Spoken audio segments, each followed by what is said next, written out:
Amy, you're muted. That I am. Thank you, Dr. Brownell.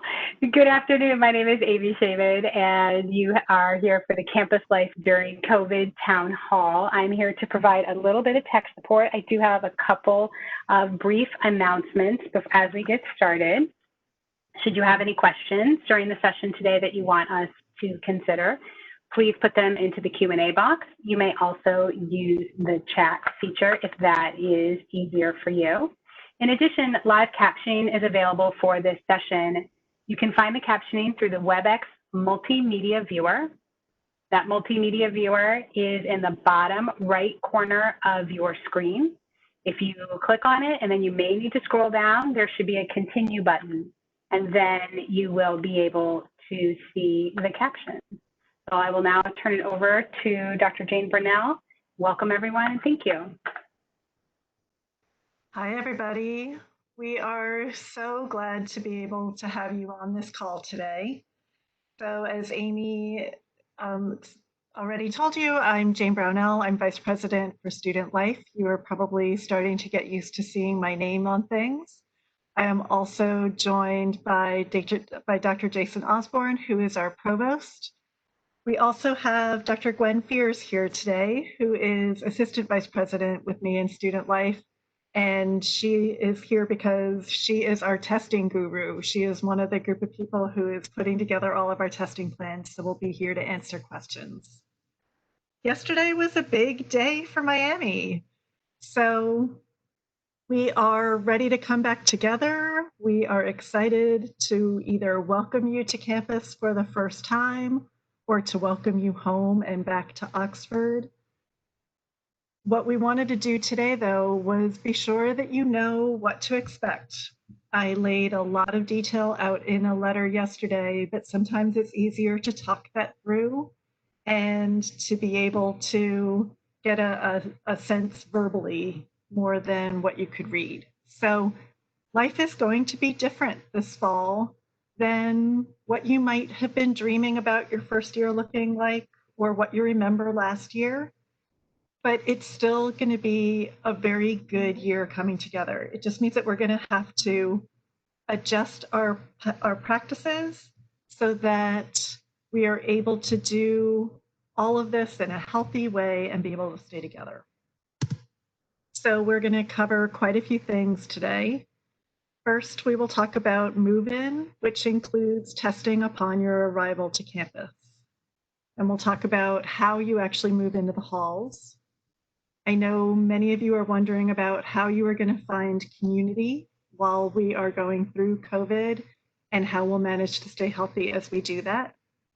Talk about as you are on campus, what to do if you get sick, and then some of the nitty-gritty details about testing, tracing, and quarantine that will go on throughout the semester. And then we'll review the options that you still have to think about for the fall. So move-in is right around the corner. We already have some students living on campus.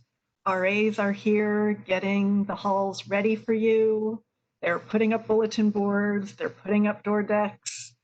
So we are already in full swing and are having some early arrivals starting to move in.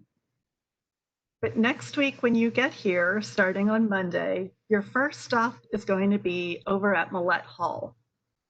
So when you arrive, we're going to test everybody before they enter the halls. The only exception of the people who will not have to do a test on site are people who have already had COVID in the past, because we know that another COVID test could show positive if you have been ill in the past. You are still, even with that caveat though, you're still going to go to Millett Hall.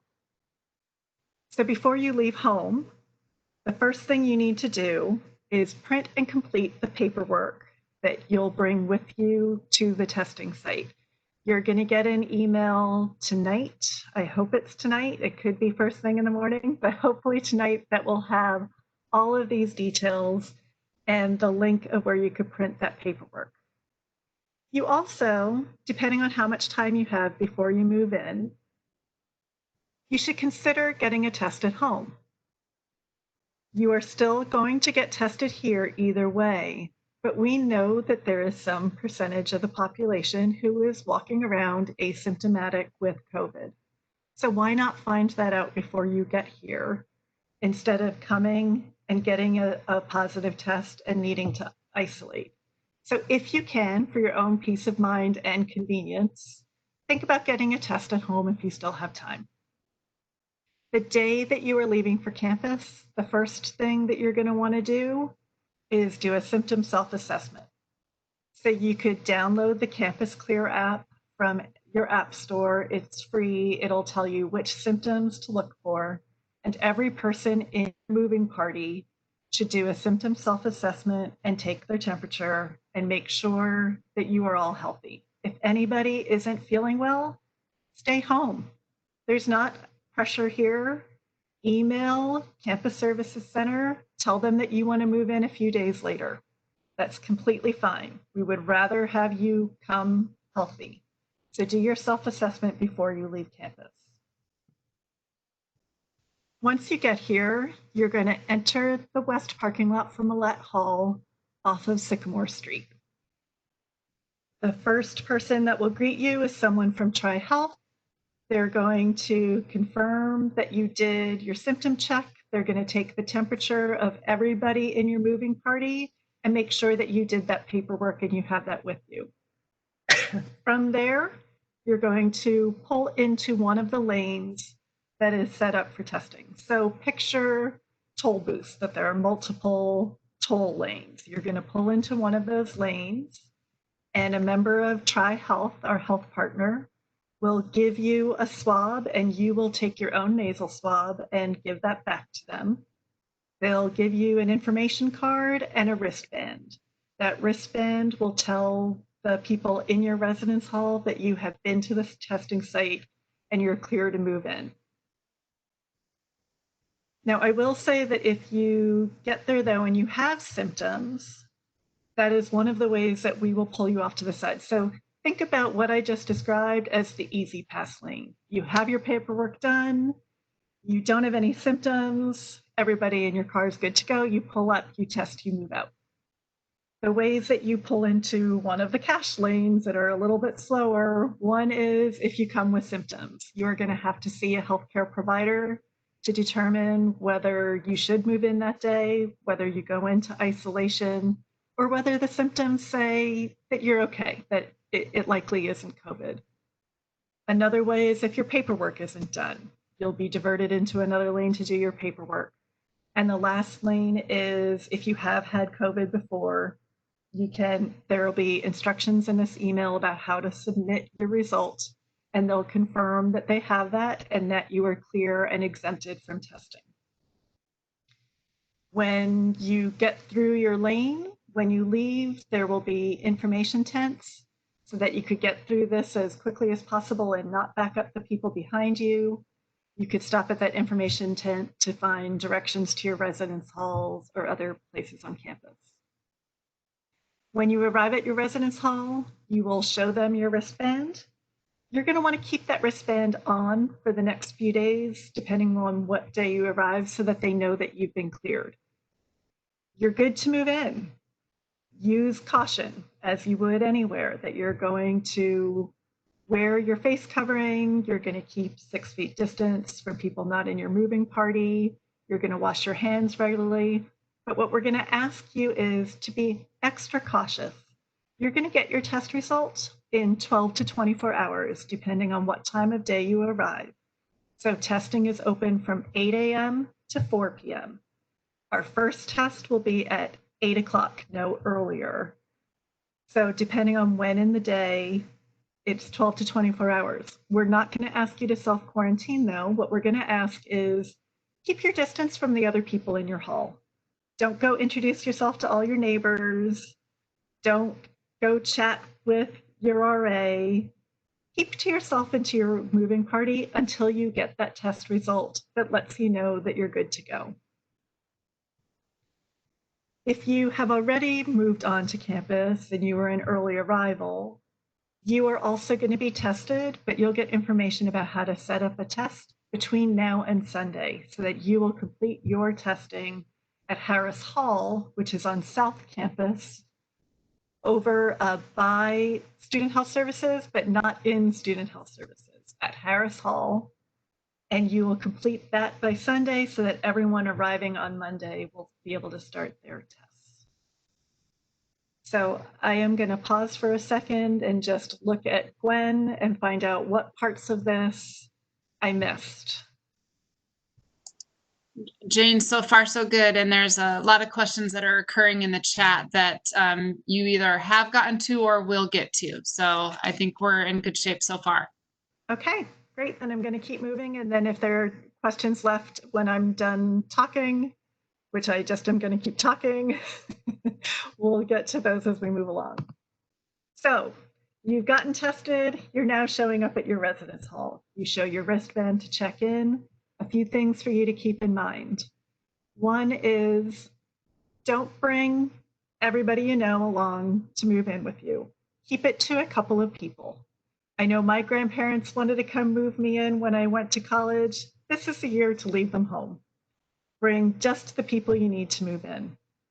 You have an assigned time frame. Those are very intentional time frames so that we are keeping physical distancing in the hall, that we only have certain rooms set for each time frame. So for instance, for the most part, if your room number ends in a 1, you're Monday in the morning. If it ends in a 5, you're Monday in the afternoon. If it ends in a 2, you're Tuesday. This is so that we could keep you spaced out in the floor. Now there are people who changed their time and it'll mix it up, and that's fine. We are not going to be overly crowded in the halls as you're moving in, but it is important that you keep to your assigned time frame so that we can keep that space in the halls. I already talked about making sure that everyone in your party does wear a mask or another face covering and keeps physical distancing to limit your contact. And remember, this is a class week. So we know that you have arranged your schedule to be able to move in at a time that works with your classes, but also respect the fact that other people who live on your floor with you may be in class at the time that you're moving. So be respectful of the noise level that you're causing as you move in, and give them space to do their classes. Dr. Osborne, I'm going to call on you. Are there other things that you could talk about in terms of what faculty is aware of in terms of classes happening the week of move-in? I know that we've gotten some questions about that. Yeah, so first of all, hi everybody. We are really excited to get our campus fully open and look forward to seeing you on campus.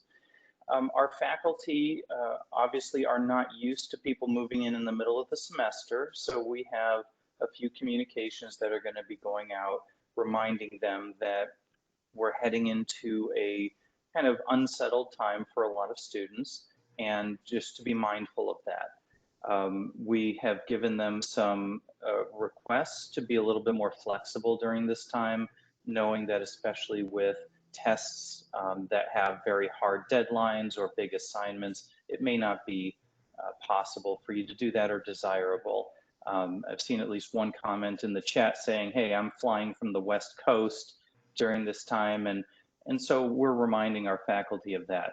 Now, your job is to talk to your faculty, and if you expect a situation where there will be a conflict, then reach out to the faculty member, give them an alert that you're moving this day, or you'd need an extension. Most of our faculty are very understanding. They know this is a very different semester, and they will accommodate you at the best they can. But this is part of your learning and growth in how to reach out and advocate for what you need. So because we have 18,000 students, they're not going to be able to keep track of who may be moving in at one day or not. So that's my request of you. Okay, thank you. I'm going to add, I just saw that a question came in about how much time to allow to be able to do the early arrival testing. And I'll ask Gwen in a second, but I do want to say that we have blocks of time that are the morning and the afternoon. If everybody shows up between 8 and 9 o'clock for early arrival testing, you'll probably be waiting a little while. So do think about how you could strategically space yourself out between that 8 and 4 timeframe. So if you live closer, maybe come at 10, that you don't need all morning to be able to move in, and the line for testing will be a little bit shorter. So don't feel like you have to be here at the very minute that your move-in timeframe starts. We are hoping that people will naturally spread out a bit during the day. Gwen, do you have other estimates that might be helpful? No, I think there's a couple of points of clarification that I just want to reiterate from what Dr. Brownell has already said. So there are a couple of different things that are occurring. If you are moving in beginning September 14th through move-in week, and you are scheduled between 9 and noon or 1 and 4, you should arrive at Millette Hall. We have multiple lanes that will be open that we will get you through as quickly as possible. And I agree with Dr. Brownell that spacing out, like if you're able to arrive at 10 and you can still get your stuff moved in at a reasonable amount of time, that might be wise instead of showing up right at 9 a.m. It will expedite the process if you have all of your forms completed in advance and you are ready to go when you pull into that Millette lot. The other piece that I want to clarify, because I'm seeing a lot of questions in the chat, are for those of you that are moving in because you have signed up to do that in advance. And so those of you that maybe are on campus right now, or that you are moving in sometime over this weekend, you will get an invitation in your email that directs you to sign up for a specific time and go to Harris Hall for that test. That test takes 20 minutes and you will get your results in 2 to 4 days. So it's not as quick of a turnaround as when you go through the Millette line during move-in week, but all of your results will be back before the other students are coming into campus next week. So for those, you actually have to sign up for a specific time and then show up at that time. And some of you may be doing that today, tomorrow, Saturday. And if you are moving in on Saturday or Sunday, your designated time will be on Sunday, and you'll get information specifically about that tomorrow evening with an invitation and a link to sign up. The other point to clarify are those of you that are coming and dropping your stuff off and then going home and not staying on campus, but planning to return sometime later next week. When you come back to campus to stay for good, you will go to Millette Hall, do the testing at that time, and then be cleared to return to your residence hall and begin staying there. Does that help? That's great. Thank you very much. All right.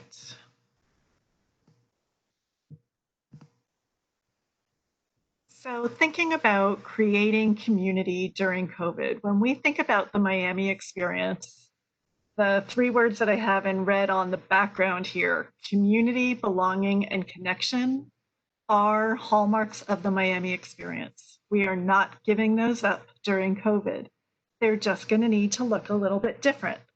So as we look forward, more of your life is going to be focused around your residence hall community. You're going to get to know your neighbors really well.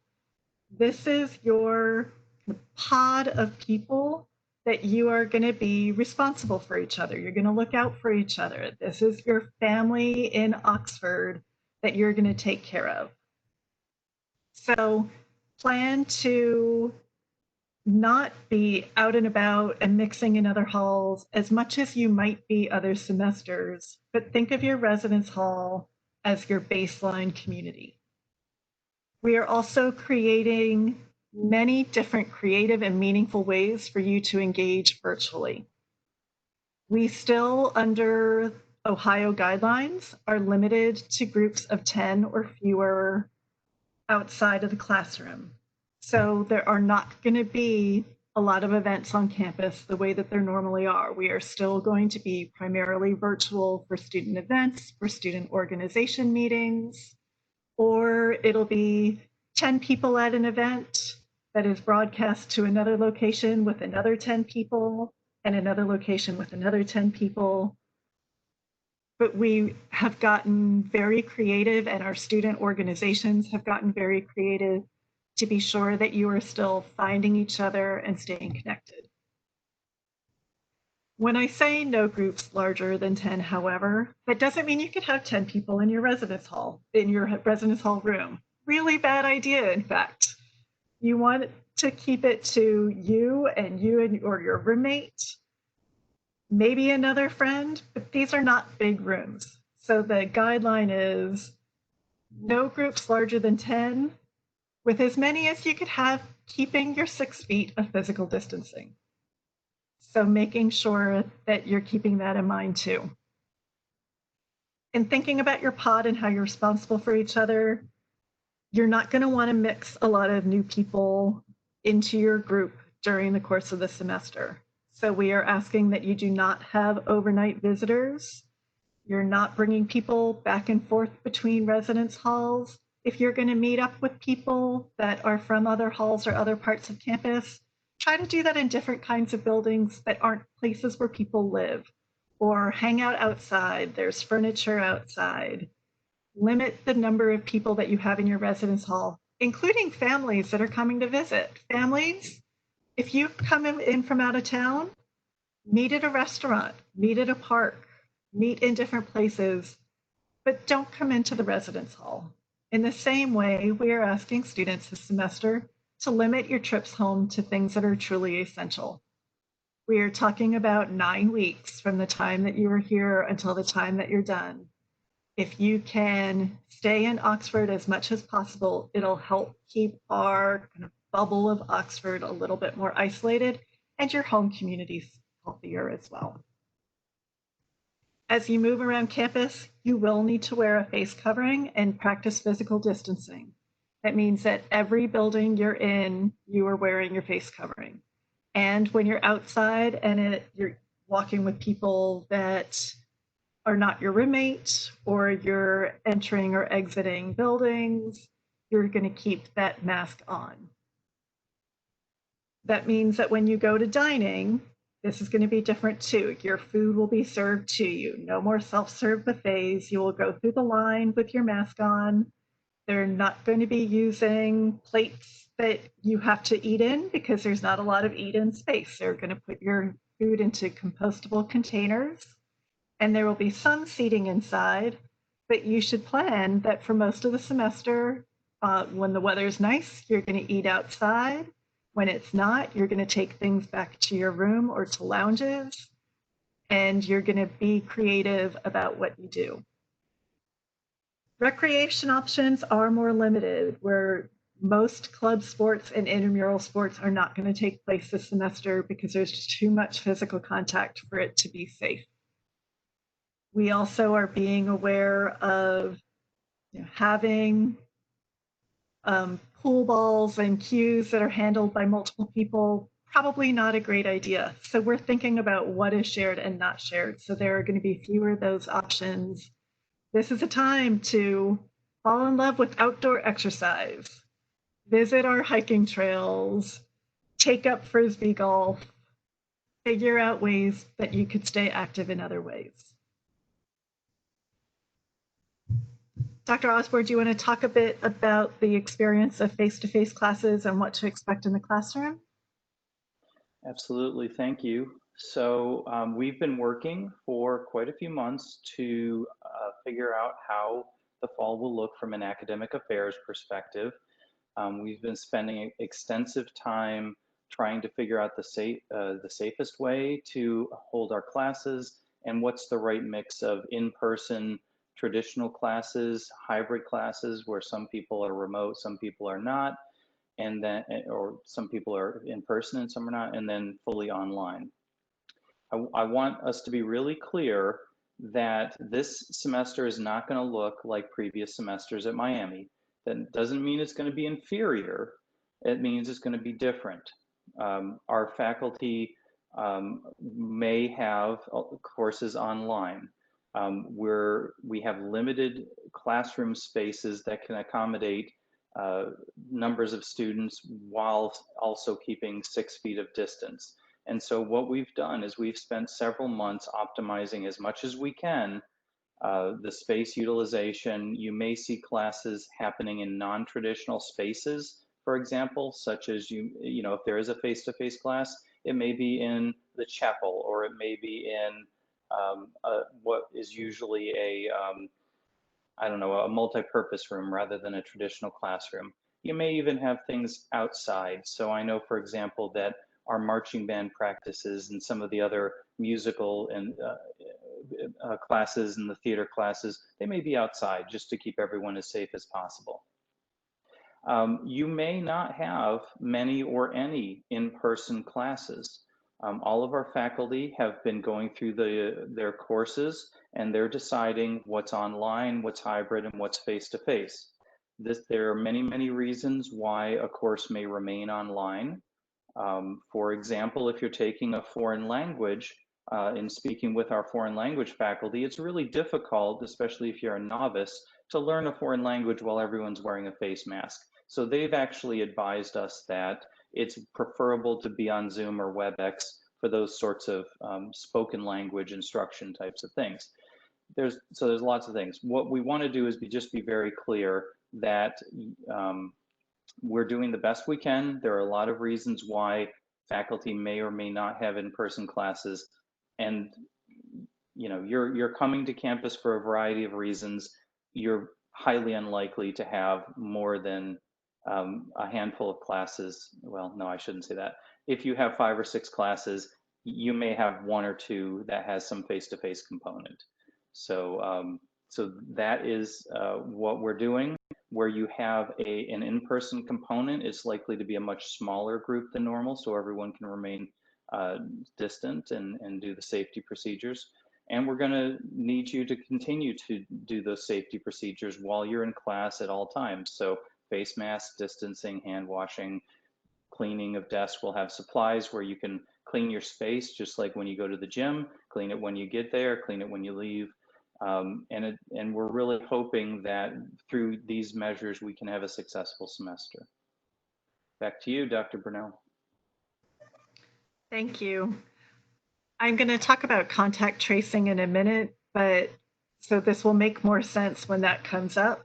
But I do want to give you this tip for your face-to-face classes. It's a good idea to pick a seat for the semester and pick that seat every time. That way you are only going to be in close physical proximity to the same people and the same small group class after class. So it is just good practice, and I'll get into that more when we get to contact tracing. So if you're living on campus, what do you do if you get sick? So first, we want you to catch your symptoms early. So we're asking you that every day you do a daily symptom assessment. The Campus Clear app is a good way to do that. It gives you a reminder each morning that it's time to do your symptom assessment, and it will list the symptoms that would be concerning, so you don't have to keep track of, is this a COVID symptom or not a COVID symptom? If you have symptoms, the first thing you do is call Student Health Services and talk to them about what's going on with you. They will set up an appointment for you to come in and talk to a provider and decide whether it makes sense for you to get a test. Are these COVID symptoms, or is it allergy season? That they'll have a conversation with you. If you do believe that COVID is a possibility and you're going into health services to get a test, you should bring along a packed go bag, because if they determine that either you do have COVID or that it's a presumptive diagnosis that they could tell that COVID is very likely, they're going to have you go directly from Student Health Services to an isolation space. So this is a residence hall that is set aside for people who are ill with COVID, and you would take your go bag straight from Student Health Services to isolation. Do not pass go and stop in your residence hall on the way back, because you are likely contagious. We'll then ask you to complete an online form letting our Dean of Students know that you're ill, because that will let our office know probably faster than we will be notified by the Department of Health that you're ill. That allows us to help you get settled, to find out who was in contact with you so that we can make sure that they're going to be healthy and safe and that we contain spread of COVID as quickly as possible. You will never get in trouble for being sick. COVID will happen. It will happen in many different ways. We're not going to assume that you were at a party. We're not going to assume that you were doing something you shouldn't be doing. It may just be that this is a person down the hall that you were exposed to. But even if you were at a party, and I am sorry, my office phone is ringing behind me, and so we're just going to ignore that sound. Even if you were at a party, when they do contact tracing to find out who are you around who might also be ill, tell them, participate in contact tracing. None of you are going to get in trouble in terms of conduct. They're not going to trace that party and hunt people down and bring charges. This is a public health measure to try to keep people well.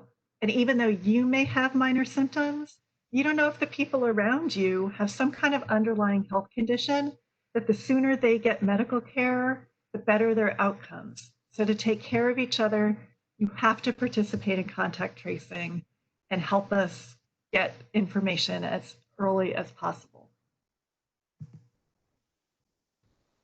You also have responsibility to your community as a whole. Love and honor means something at Miami. It's not just a phrase, it is a value. And if you are going to take care of each other, that's part of being a Miamian. And so I'm going to stay on this slide for a minute. Part of what I've been hearing lately, which honestly really rubs me the wrong way, is, well, college students are going to be college students. You can't ask them not to gather. You can't ask them not to socialize. You can't blame them for being who they are. And frankly, you should be really angry at that statement because it gives you no credit that we think more highly of you than that. That it is true that we are asking you to take on more adult responsibilities than a lot of generations of college students have had to in recent years. That we are asking you that this is not going to be the coming and exploring your freedom and taking smart risks, calculated risks. This is now you needing to act as an adult and think about more than yourself and about your community as a whole. And we trust that you could do that. We trust that you know what's on the line for that. And so we expect that of you because we know you're capable of it. And don't let anybody give you that out that you're not. So there are responsibilities that brings. The first is participation in testing when you need it or when you're asked to be. So there is symptomatic testing that we already talked about. You have symptoms and you go to get tested. There is also wide net and surveillance. So if you think about concentric circles, first there's you with your symptoms. Then the next circle is your close contacts, your roommate, the person who sits next to you in class each week. Then the next level is wide net. So this may be everyone that lives on your corridor in your residence hall. And then the last circle is surveillance. So we know that there have been a number of cases in Ogden. Instead of just that floor, we're going to test all of Ogden as surveillance test. This is a way to catch asymptomatic people or people who have been exposed and are just starting to get sick and we're catching them early. So our testing program, you will be invited to participate in wide net testing as needed, surveillance testing periodically. When you get that email that you have been selected for one of these types of tests, you have 24 to 48 hours to respond and set up your appointment and go get tested. It is not a big deal. It takes 20 minutes. You're only in a building with other people that are there for wide net and surveillance testing, not people who are symptomatic. Should be quick, should be easy. We know that it's not always pleasant, but each time you are invited, you need to participate. If you don't participate, you can't live in the residence halls. You can't go to face-to-face classes. You won't have access to things on campus.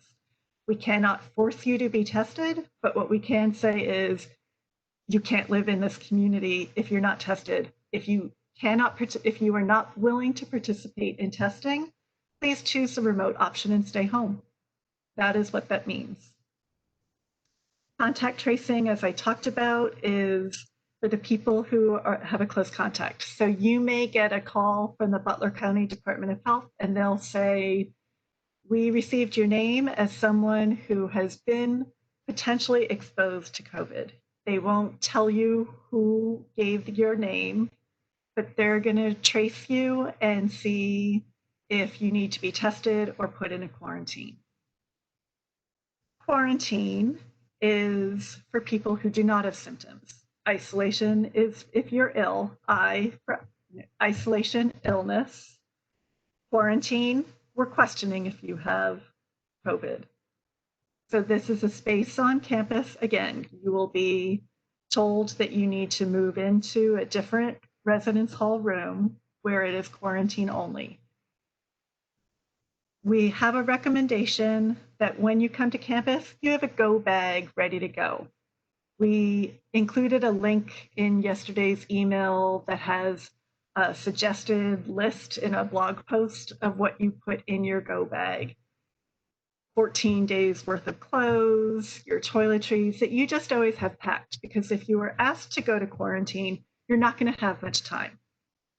They're going to say, go back, collect your stuff, get over to quarantine, and they're going to give you a very limited window. So if you have your go bag prepped, all that you'll need to grab is your laptop, your charger, your books, maybe your pillow. Everything else will already be packed and ready to go.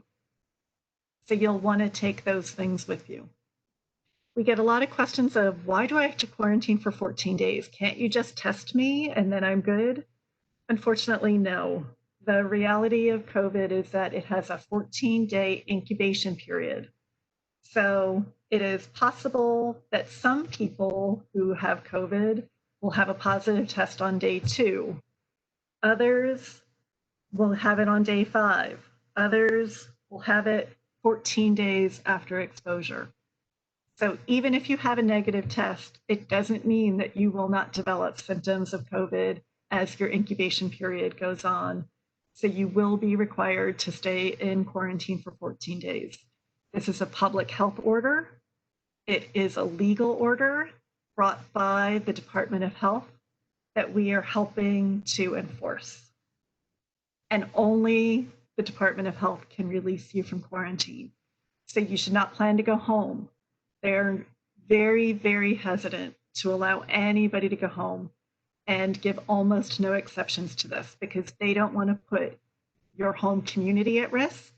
They don't want to put you in a car with somebody else and risk infecting them or stopping at a rest stop or putting you on a plane. So you will be here in the residence halls for 14 days. But we're not going to leave you alone. We're not going to forget about you. Someone will check in on you every day, either by phone or by email. You will have a choice, a limited choice, but a choice of meals that will be delivered to you 3 times a day. We are making sure that we are making this as bearable and easy as possible. You can still participate in your classes while you're in quarantine, but quarantine is not being in trouble. Quarantine is a public health initiative and part of this adult responsibility of being in a community. All right. So attendance options, this is a lot of information. And this is information that we know you have to sit with to think, this is going to be different than I was picturing it being. So you have to ask yourself, are you willing to meet the expectations that we have of you? If you are, and you're in, then option one is still for you. Move in next week. We'll be happy to have you. Move into your residence halls, start any classes that are face-to-face September 21st. Many people already selected a remote option, but if you chose option one this summer and you're sitting here saying, this is not what I had in mind, I'm going to stay home for this semester, that's fine. Stay home this semester, do your classes remotely. We'll see you back here in the spring. The third option is, I think I want to come back, but I want to see what's happening in Oxford a couple more weeks. Or I took a test at home and I'm not healthy right now. I'm going to wait until I know that I am healthy and not contagious and bring COVID back. So I'm going to delay my move onto campus for 2 more weeks. You would move in October 3rd or 4th. No early arrival at that point. Those would be your move-in days. And you would start your classes face-to-face October 5th.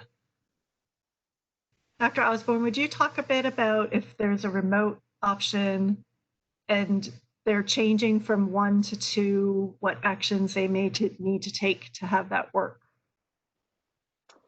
Absolutely. So if you originally were thinking that moving into the residence halls sounds like a great idea, and now you're thinking maybe online is right for you for this semester, then there are a couple things that are going to have to happen. You're going to have to look at your course schedule, and you're going to have to make sure that you're not in a face-to-face only course. Those are the typical courses that we think of where you're in the classroom with the professor. Obviously, any course that's fully online means for the entire semester, it's only online. That would be very appropriate. There are also a large number of hybrid courses where it would be possible for you to complete the entire course online. So if you imagine a hybrid course where, say, half the class is in person, socially distanced, and then half the class is joining remotely, and then maybe they switch every other class, you could, if you chose to be remote the entire time, you could ask the faculty member if you can just be one of the fully remote people and join the class through the entire semester remotely. Not all hybrid courses are alike, and so our guidance to you is if that's your choice and you're in a hybrid course, you need to ask the instructor, the professor, if that will be appropriate. Some hybrid teaching methods can be very innovative, but they also sometimes require that face-to-face component. So it's a check-in for you. And if you run into trouble, we have lots of folks. Our advising team is amazing. They can help you navigate some of this. The other thing I would say is if right now your course schedule says face-to-face, I think we have something around 12 to 15% of our courses that should say face-to-face. That doesn't mean it will stay face-to-face. So we just announced yesterday that everything that has to happen for students to return to campus. And one of those announcements was that faculty need to look at their courses and make sure that they still want to be face-to-face or hybrid, and they can make these changes as well. So you may want to be remote fully for the semester. You may be in a face-to-face class, but that face-to-face class may change into a hybrid or an online class over the next few days. So if you're in that category, don't panic. Give us a few days. There are several thousand courses in our course catalog, and we don't know how many of them need to change. But just check your course schedule, and then we can talk through what you need. Thank you. So in terms of your options, if your option has not changed, if what you told us your plan was in August hasn't changed, you don't need to tell us again. So option one, if you were scheduled to move in the halls, you don't have to tell us, just move in as scheduled. If you are newly electing option 2 or 3, you do need to decide by next Friday and let us know those options. And the link to be able to do that is in President Crawford's email from yesterday. So that is my material. We still have about 15 minutes left. So I'm looking at my colleagues for what questions have come up that we haven't answered yet.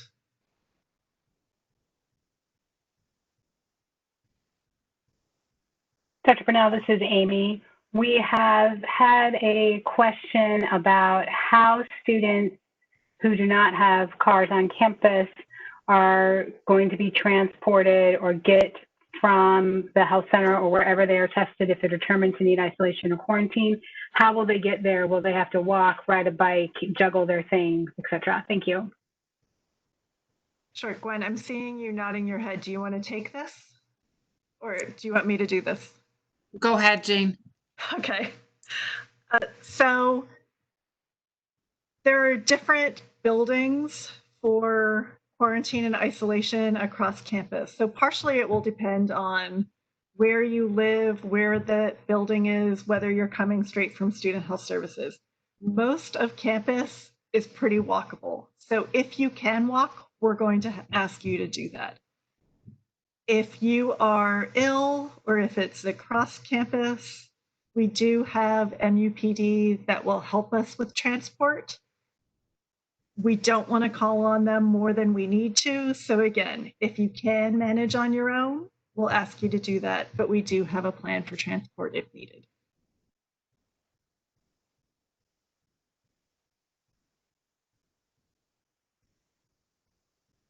Amy, any other questions? Thank you. Most of the ones in the Q&A, we've got a great team because they are rapidly answering all of them. Yeah, we have a few people in the background that you may not realize have been going through and answering questions as they're coming up. Yep.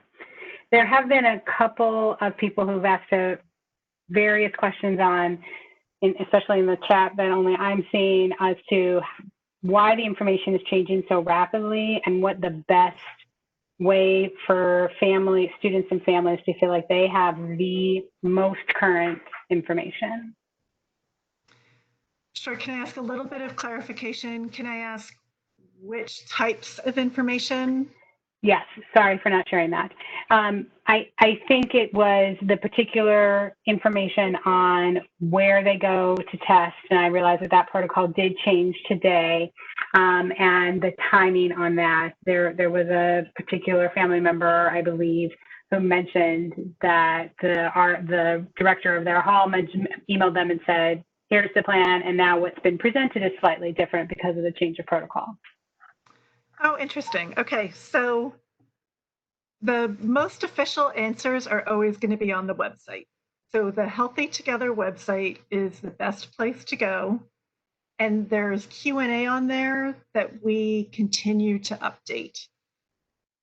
But all of the testing information that we talked about today is coming out in an email that is detailed to all residential students.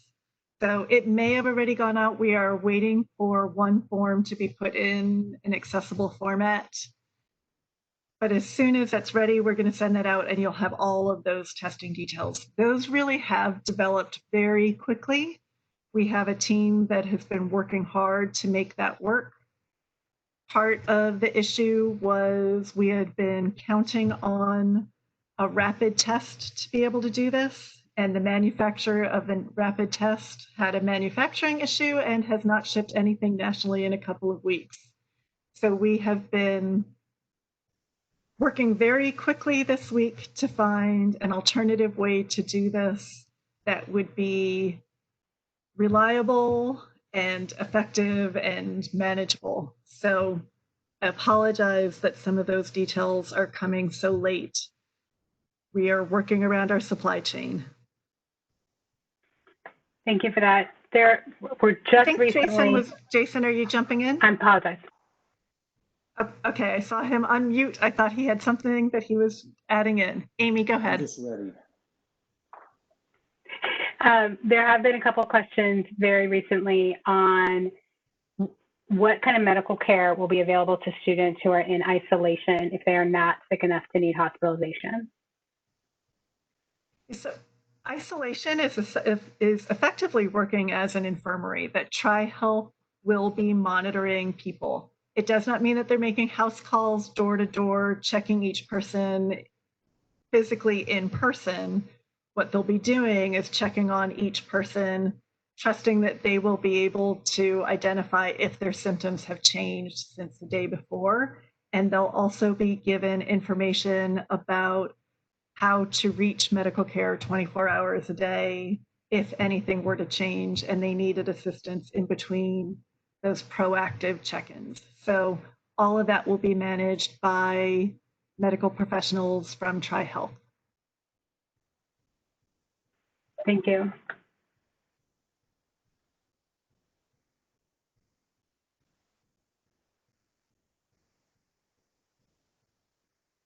And Jason or Gwen, anything else that you think that I should have talked about today that I didn't, feel free to jump in.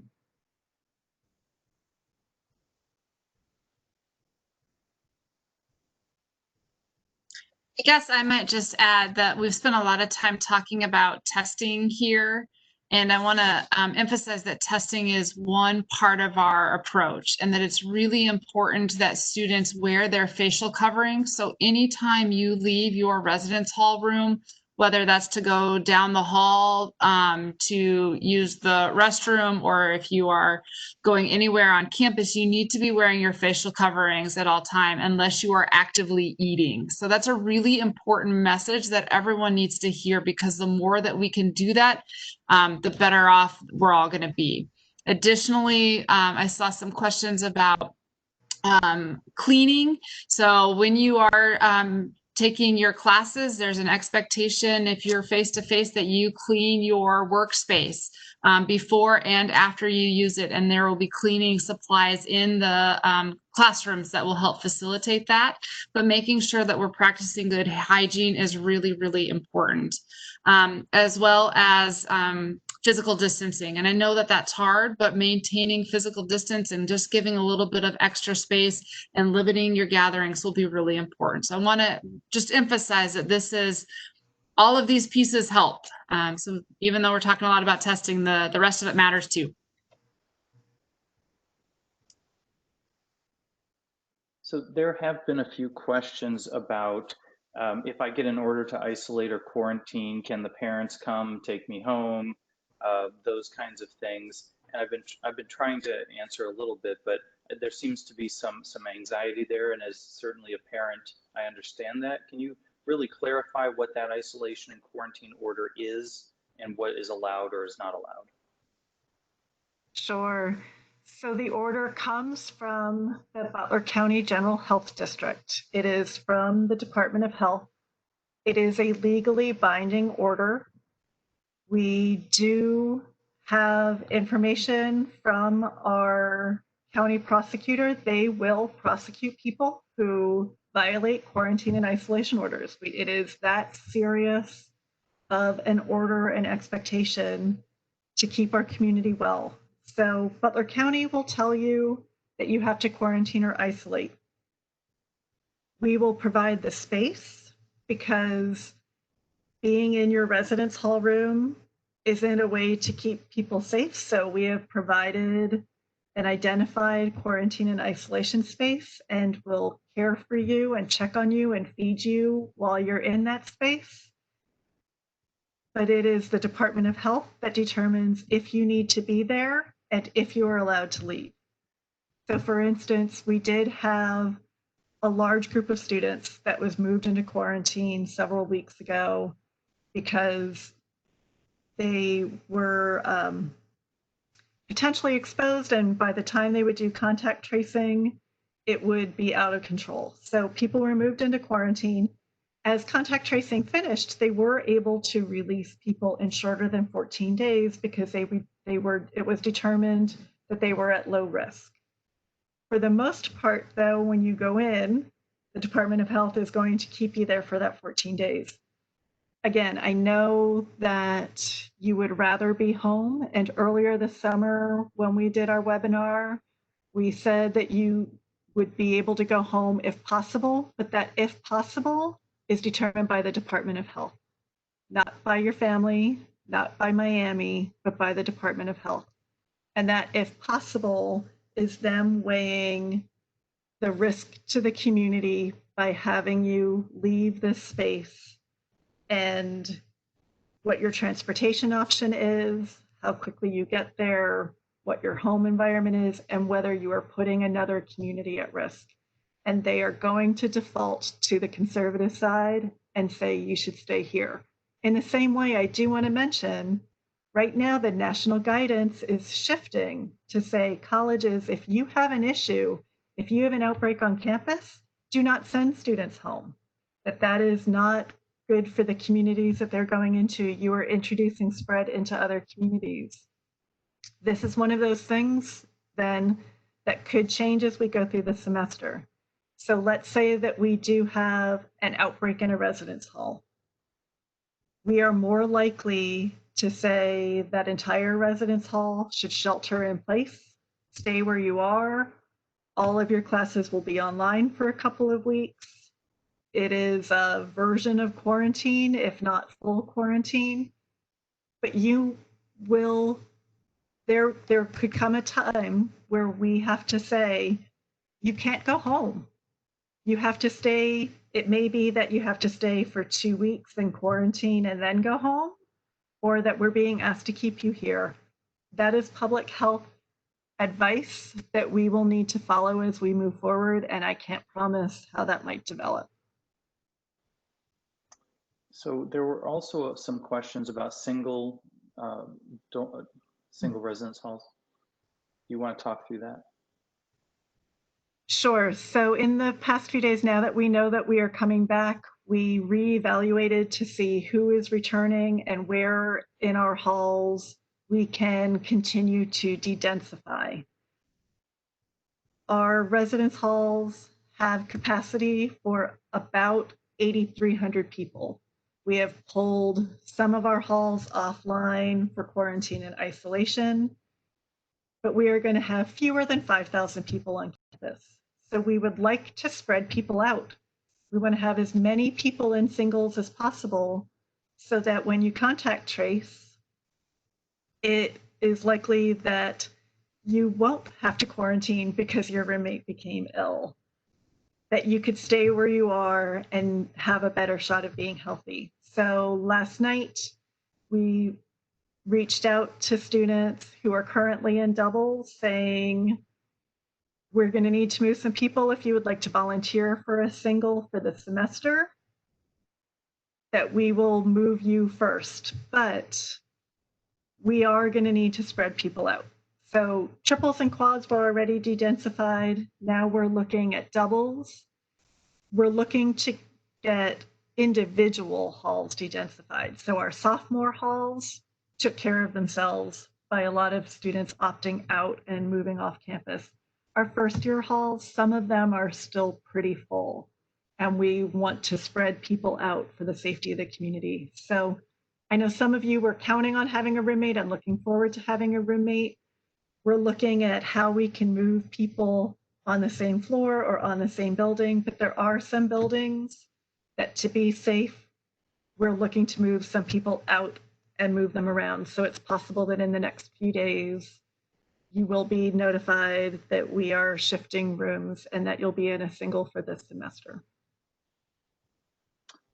So a couple follow-ups. Are students going to be forced to take singles if they really want to be with their roommate? And what if they're in an LLC?